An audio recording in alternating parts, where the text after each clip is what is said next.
In this video today, we are testing out the new Insta360 X3 versus the brand new GoPro 11. Now, we know there are big differences between these cameras, but this year they are closer competitors than ever. The new Insta360 X3 has a new 4K single lens mode, which makes it a more capable action camera. We obviously know about the GoPro 11. It has some good features this year, but both of these cameras have their advantages. So in this video today, we're going to discuss which one of these cameras might be the one for you. So price-wise, the GoPro 11 is £540.98. You can of course get it for £399 if you buy their £50 a year subscription, which renews automatically, and that bumps up to like about £529. So the Insta360 X3 in comparison is £449. That's the same price as the old X2. With the GoPro, you get in a single lens camera, front facing screen, rear screen. You can't use it as a 360 camera because it doesn't have that capability. Insta360 X3, dual lenses, 1/2-inch sensors, and you can use it as an action camera, single lens like this for vlogging and talking, and then as a 360 camera to get that amazing invisible selfie stick look, which is just unique. You can't get with any other camera. A new feature for this year is something called MEMODE, which is this mode from Insta360 on the X3. Allows you to record 1080p 60 frames per second footage with the invisible selfie stick being removed just for this kind of footage, and it negates the need for reframing in any kind of post-production. It just records this screen wherever you're facing. As long as you've got the camera out in front of you at 90 degrees, then it's recording you. There's no need for keyframes or any editing in post-production. So this is a really cool and fun mode for recording yourself when you're out and about vlogging. You can of course have it in 9:16 for Instagram or TikTok, or you can record in 16:9 for YouTube and other video platforms. So this is the MEMODE. Compared to vlogging with the GoPro in the same way, doesn't quite compare. So this is vlogging with the GoPro, using the same stick, facing it towards me, vlogging, and of course you can see the stick in the footage, and that is not ideal, and it just doesn't give you the same look and the same unique floating camera third person view that it does with the Insta360 X3, because the X3's a 360 camera. The GoPro just isn't. So the flexibility with creative options and using the camera in this kind of environment just doesn't compare. So that's another thing to think about when you're buying the cameras. So we'll touch on the single lens mode in just a second, but the good thing about the Insta360 X3 is you can point first and shoot later. It's a 360 camera, and the editing workflow compared to the GoPro's editing workflow is amazing. Now, GoPro haven't updated their app a lot over the last few years.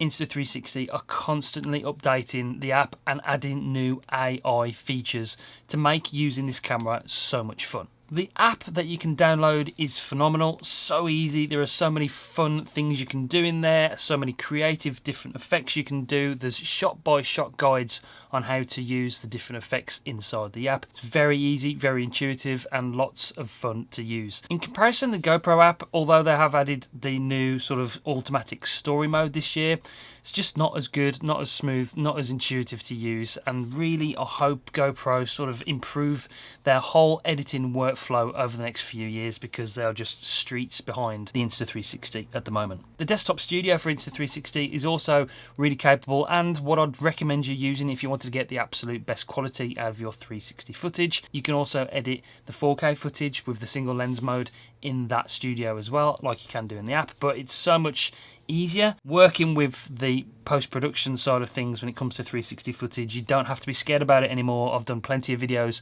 on how to do it, so I'll link some up above and in the description down below. Really do like the editing workflow when it comes to Insta360. They are a long way ahead. GoPro have got some catching up to do. As far as field of view goes, there's a few different options on both of these cameras. You've got new hyper view on the GoPro, which we'll test in just a second, but there's a couple more of extra options on the X3. So this is super view versus what Insta360 call action, and this is sort of the similar view you get.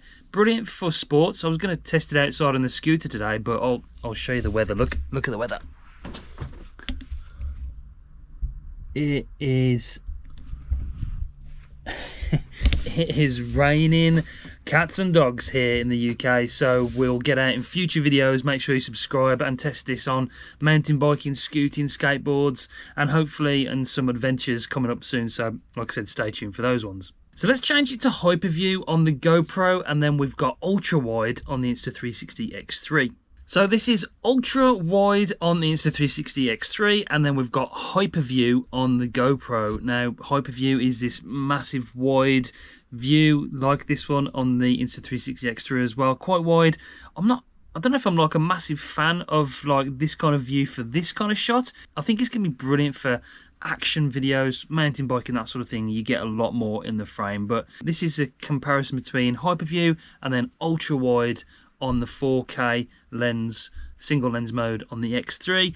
X3 can go one step further though. We'll leave the GoPro on hyperview, and then we can go max view on the GoPro, which comes under their FOV plus menu, and we can go that just a little bit further with the Insta360 X3. So this is max view on the Insta360 X3. It does drop the resolution down to 2.7K, which is a bit of a jump down from the 5.3K on the GoPro hyperview, but it's just a wider field of view. Also in post-production, you do have to add the flow state stabilization in the app or on the desktop studio, and the horizon lock if you want that as well in post-production whilst using this really wide view. If you want ultra wide views, then you've got the hyperview on the GoPro, or you've got this even wider view on the Insta360 X3.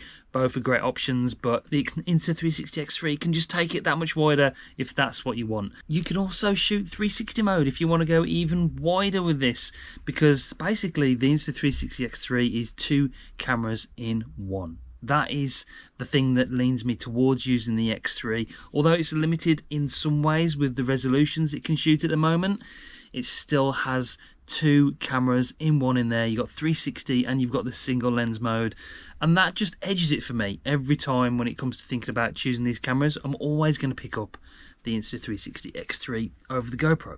So GoPro have introduced the new horizon lock in their footage this year. That's a good addition to the GoPro. It's really good to have perfectly stable footage. You've got the hyper smooth stabilization with that horizon lock. Makes everything look even more stabilized with that horizon lock. They take it one step further. In the 360 mode, you've got 360-degree horizon leveling. So as you can see on the app, no matter which way I turn this camera upside down in a three-dimensional space, it faces towards the light on the camera there, and no matter which way you turn it, it stays horizontal, perfectly level, and it does move around just a tiny bit because you're moving the camera all over that 360 footage, but you can see from the app it just stays dead central all the time. So although you have got the horizon lock on the GoPro, it hasn't got that advantage of being a 360 camera. This has got 360 horizon leveling. It just takes it that one step further using the 360 mode on this camera. You can't get that look with a normal action camera. It is very unique, and people will be asking how you did it. With the GoPro, people know what it is. It's just an action camera facing forward, frame and post, and that's it. But with this, you've got so many creative options. The Insta360 X3 also has active HDR in 360 mode, and you can see from these clips that it really helps with the blues in the sky and the shadows, and it really does cope with the sun flares a lot better in the active HDR mode compared to the GoPro 11, which hasn't got active HDR. Insta360 X3 also has 8K time-lapse capability. The GoPro 11 has 5.3K time-lapses. While the results look really similar, the Insta360 has the ability to be reframed in post-production because you are filming in 360 degrees video. You can use the desktop studio or the Insta360 app to reframe these time-lapses, and it gives the time-lapse, as you can see from this, a nice immersive and different feel compared to just a stationary shot. So overall, I think it just comes down to what you want out of your camera. Both of these cameras are exceptional. The GoPro 11 is a big jump up, I think, over last year. Although it's only an evolutionary upgrade, that 10-bit colour looks absolutely fantastic, and the footage always looks good. Stabilisation is brilliant, the audio is great. But for me, like I said, depends what you want. The GoPro is sort of the sledgehammer. you get what you get. It is what it says on the tin. It does a great job. If you want kind of the Swiss Army knife of cameras, which does everything really, really well, you've got an action camera, you've got MEMODE, you've got a 360 camera, you've got all the new updates that comes with this, you've got the great editing software and AI capabilities, then the X3 is the one to go for. I love them both, but if I had to pick one, I'd go for the Insta360 X3. Well, that's it for this video. I hope it helped you make some kind of decision of which one to get out of these two brilliant action cameras. If you do want to buy either one of these, there is a link in the description for the GoPro and a link in the description for the X3, where if you purchase through that link, Insta360 giving my subscribers a free 120cm selfie stick, plus if you buy one of the bundles, you get lens guards to go with this camera as well. Okay, that's it for this video. Hopefully see you on the next one. Make sure you subscribe if you haven't already, press the bell so you don't miss any future uploads, and I'll see you soon. Bye guys.